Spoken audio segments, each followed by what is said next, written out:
ইউনূস ভারতের সাথে ভারতের চামচামি করলে সেটা হালাল, আর শেখ হাসিনা সুসম্পর্ক বজায় রাখলে সেটা হারাম। মানে কি লেভেলে দ্বিচারিতা এই জামাতি জিহাদি জঙ্গিরা। প্রধানমন্ত্রী নরেন্দ্র মোদী এবং ইউনূসের থাইল্যান্ডে সফর, থাইল্যান্ডে পা রাখা, সেই পা রাখার পর যে থাইল্যান্ডের অভ্যর্থনা, সেই অভ্যর্থনাতে কোথাও কি প্রমাণ হয়ে যাচ্ছে না যে কে বস আর কেই বা কর্মচারী? বাংলাদেশ থেকে প্রথম ধাপে 1,80,000 রোহিঙ্গা শরণার্থী মিয়ানমারে ফেরতের উপযুক্ত বলে জানিয়েছে মিয়ানমার কর্তৃপক্ষ। আজকে শপথ করে গেলাম মায়ের কবরে, বাবার কবরে, যে আজ থেকে আমি জয় বাংলা বলবো। যতদিন বাংলাদেশ থাকবে ততদিন জয় বাংলা। তারা বঙ্গবন্ধুকে মানে না, তারা জিয়াউর রহমানকে মানে না, তারা আমাদের কাউকেই মানে না। নরেন্দ্র মোদী যেন ডক্টর ইউনূসের সাথে মিটিংটি করেন, এর জন্য বাংলাদেশের প্রধানমন্ত্রী শেখ হাসিনা নিজে ভারতীয় কর্তৃপক্ষকে অনুরোধ করেছিলেন। শেখ হাসিনার প্রত্যাবর্তন ইস্যুতে 40 মিনিটের মধ্যে কি কথা হয়েছে, তারা বলছে আলোচনা হয়েছে, কিন্তু এটা সম্পূর্ণ প্রকাশ করা যাবে না। আসসালামু আলাইকুম দর্শক, ডক্টর ইউনূস কিন্তু আবারও একটা নোবেল প্রাইজ পেতে যাচ্ছে, কারণ তিনি বর্তমান সময়ে এমন কিছু কাজ করেছে, এমন কিছু মানে বাংলাদেশের জন্য কাজ করেছে, যেটার জন্যই কিন্তু তিনি আবারও নোবেল প্রাইজ পেতে পারেন, এমন কথাই কিন্তু শোনা যাচ্ছে সোশ্যাল মিডিয়া সহ বিভিন্ন প্ল্যাটফর্মেতে। হ্যাঁ, এই যে আপনারা হয়তো এতক্ষণে জানতেই পেরেছেন যে বাংলাদেশের যে রোহিঙ্গা গুলো অবস্থান করেছিল, যে এতদিন থেকে এই রোহিঙ্গা গুলো বাংলাদেশে অবস্থান করতেছিল, তাদের কিন্তু এখন তাদের দেশ মায়ানমারে ফিরে যাওয়ার একটা প্রক্রিয়া চলতেছে। আপনারা হয়তো একটা বিষয় সকলে দেখেছেন যে ওই যে জাতিসংঘের যে মহাসচিব এসেছিল, তিনি কিন্তু এই মায়ানমার নিয়ে বা এই রোহিঙ্গা নিয়ে কিন্তু তিনি কাজ করেছিল, এটার মূল কারিগর ছিল ডক্টর ইউনূস। হ্যাঁ দর্শক, এই জন্যই কিন্তু তিনি হয়তো আবারও একটা শান্তিতে নোবেল প্রাইজ পেতে পারেন, এমন কথাও কিন্তু অনেকেই বলতেছে। কিন্তু দর্শক, আবার অন্য বাড়ি বলতেছে যে আসলে তিনি এই যে মানে তার নিজের জন্য করতেছে, কিন্তু বাংলাদেশের জন্য তিনি কিছুই করতেছে না।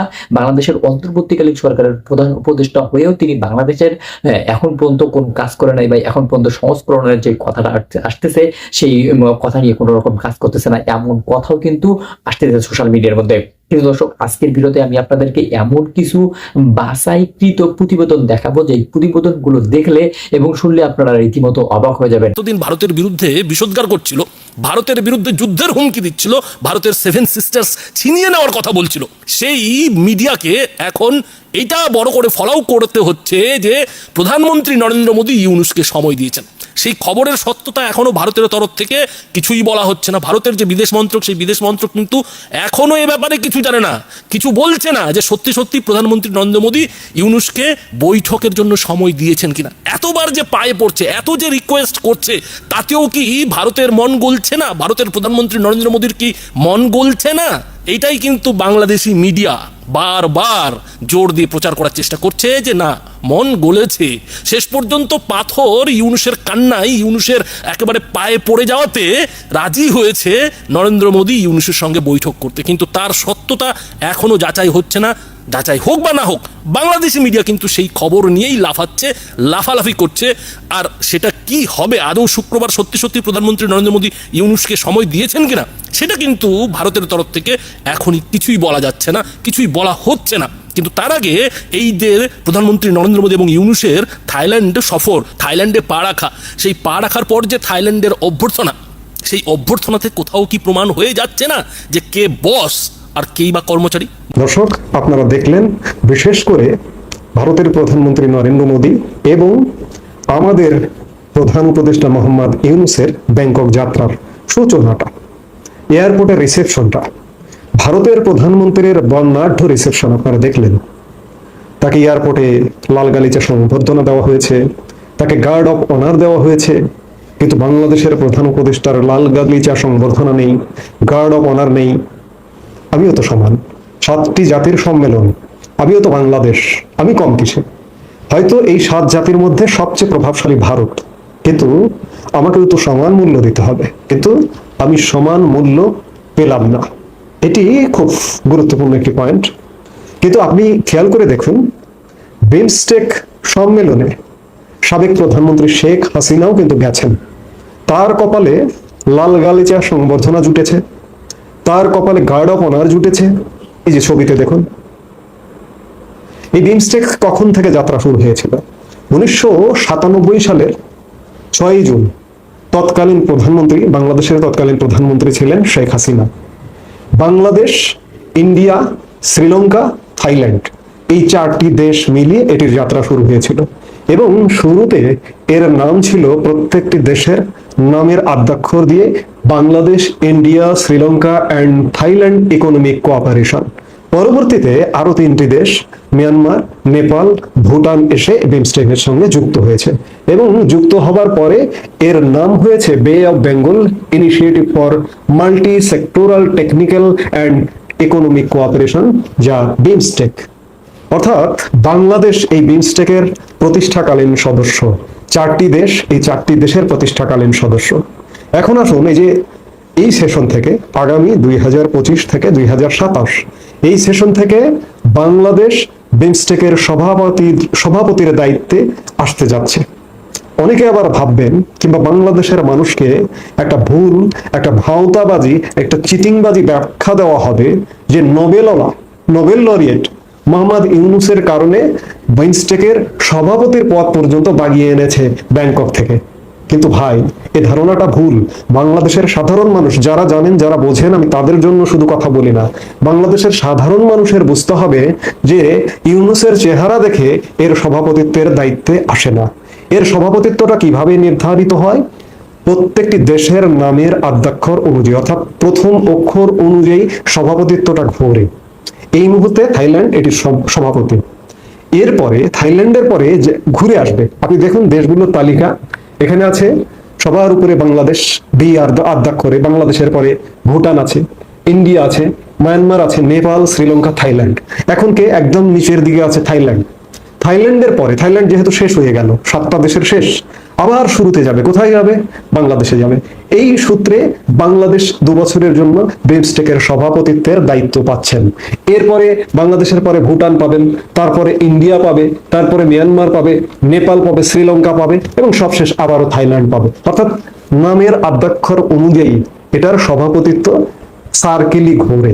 জলে রে জলে আগুন জ্বলে, কাগল আগুন জ্বলে, কিছু মানুষের আগুন জ্বলে। যারা ঘুম থেকে উঠে প্রফেসর ডক্টর মোহাম্মদ ইউনূস সাহেবের বদনাম ছড়ান, যারা ঘুম থেকে উঠে বলেন ইউনূস সাহেব ক্ষমতা ছাড়বো না, আমরা শুনছি উনি তো গ্রামীণ ফোনের ক্ষমতাও ছাড়েন নাই।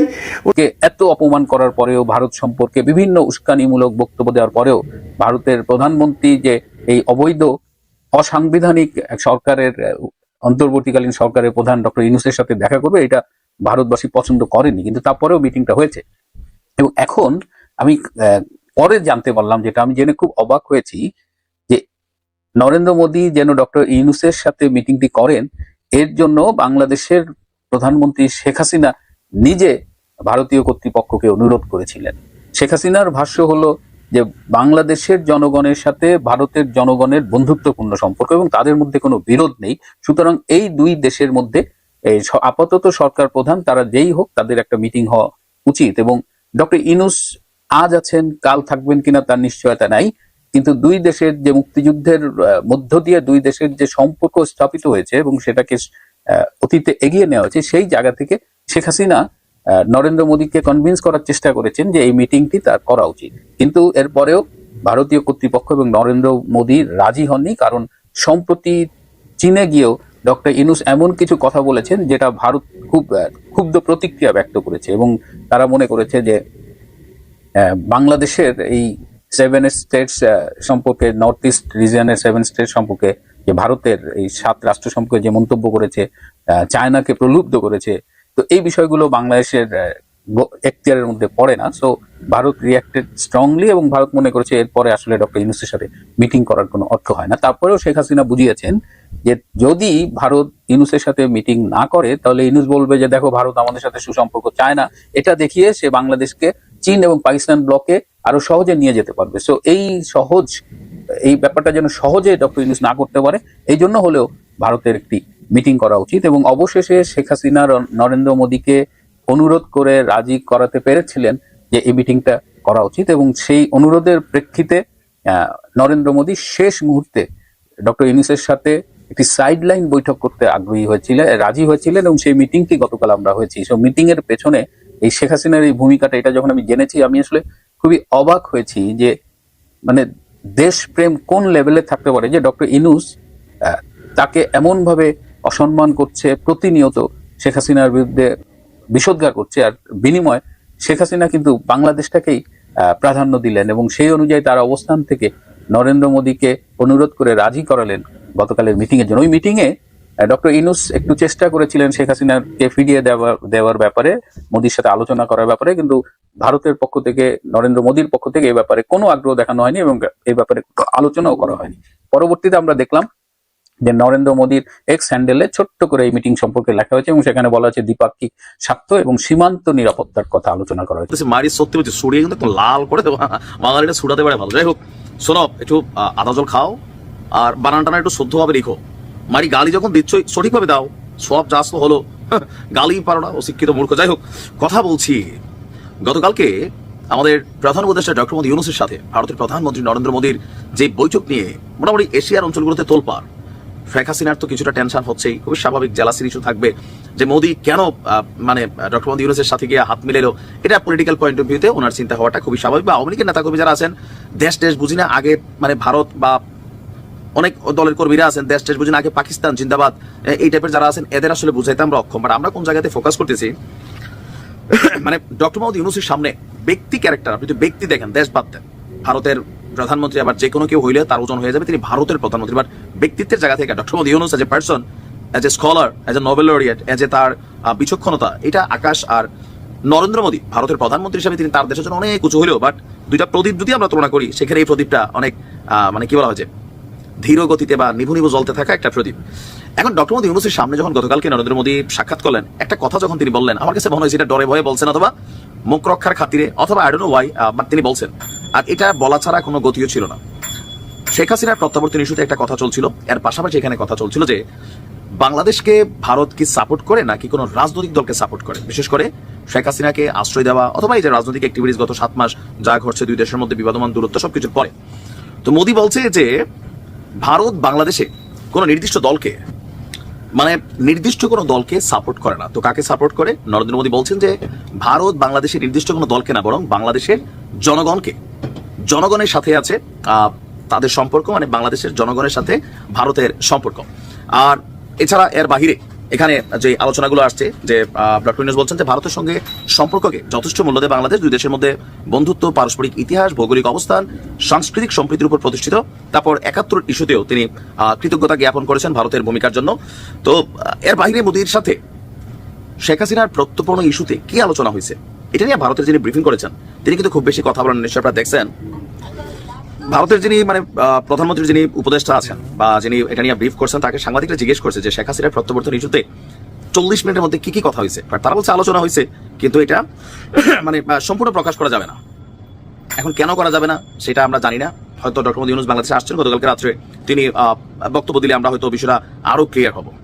তবে নরেন্দ্র মোদী টোটাল যেই অ্যাক্টিভিটিস খারাপ না, বিনয় দেখাইছেন, কারণ ডক্টর মোহাম্মদ ইউনূস তিনি বিনয়ের যোগ্য। দেখেন, রাজনীতির হিসাবে আলাদা, আবারও বলি, যখন ইস্যুটা হবে দেশ টু দেশ, এটা ভারত হোক, পাকিস্তান হোক, নেপাল হোক, মালদ্বীপ, আমেরিকা, যেই হোক, আমার দেশের যিনি প্রধানমন্ত্রী থাকবেন ওই মুহূর্তে ক্ষমতায়, আজকে বিএনপি থাকুক, আওয়ামী লীগ থাকুক, ডক্টর ইউনূস থাকুক, যেই থাকুক, যখন অন্য একটা দেশের প্রধানমন্ত্রী তাকে সম্মান দেখাবেন, এটাতে দেশ হিসাবে, জাতি হিসাবে আমার কাছে গর্ব ফিল হয় যে হ্যাঁ, আমার দেশের মানুষটা মোর দেন ক্যাপাবল, অথবা কি বলা হয় যে পাওয়ারফুল, অথবা আলোকিত একজন মানুষ।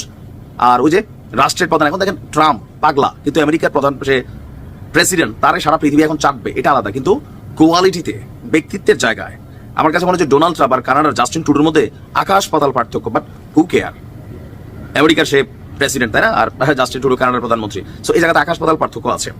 যাই হোক, ডক্টর মোহাম্মদ ইউনূসের সামনে নরেন্দ্র মোদীর টোটাল অ্যাক্টিভিটিস, কথাবার্তা সবকিছু মিলিয়ে মনে হচ্ছে যে একটা আকারি কোন সময় চিন্তা ছিল যে মানে কখন বৈঠকটা শেষ হবে। কারণ ভারতে যাওয়ার পর তো আমার একটা জবাব দিতে আছে তার দলের মধ্যে, যে দেখেন আপনি এখানে গেলেন, সমালোচনার একটা ইস্যু আছে, দেখা যাক কি হয়। তবে ওভারঅল যেটা হয়েছে দুই দেশের জন্য ভালো হয়েছে। তো দর্শক, আপনাদেরকে যে সমস্ত প্রতিবেদন দেখানো হলো, এই সমস্ত প্রতিবেদন দেখে আপনাদের কি মনে হচ্ছে? আসলে অন্তর্বর্তীকালীন সরকারের প্রধান উপদেষ্টা ডক্টর ইউনূস কি আসলে আমাদের বাংলাদেশের জন্য কিছু করতেছে না, নাকি আসলে তিনি বাংলাদেশের মধ্যে এমন কিছু করে যাচ্ছেন যে এই কথাগুলো, যে ইতিহাসগুলো বাংলাদেশের মানুষ সারা জীবন মনে রাখবে? এই বিষয়টা নিয়ে আপনাদের কি মনে হচ্ছে? অবশ্যই কিন্তু আপনাদের নিজস্ব একটি মন্তব্য করবেন, কারণ আপনাদের মন্তব্যগুলো অনেক গুরুত্বপূর্ণ। তাই কিন্তু আপনারা অবশ্যই আমাদের কমেন্ট বক্সে আপনাদের একটি মন্তব্য জানিয়ে যাবেন। তো দর্শক, ভিডিওটি ছিল এতটুকুই। আবার দেখা হবে নতুন কোনো ভিডিওতে, নতুন কোনো টপিক নিয়ে। ততদিন পর্যন্ত ভালো থাকুন, সুস্থ থাকুন, আপনাদের আশেপাশের মানুষগুলোকে নিয়ে একসঙ্গে ভালো থাকার চেষ্টা করুন। আল্লাহ হাফেজ।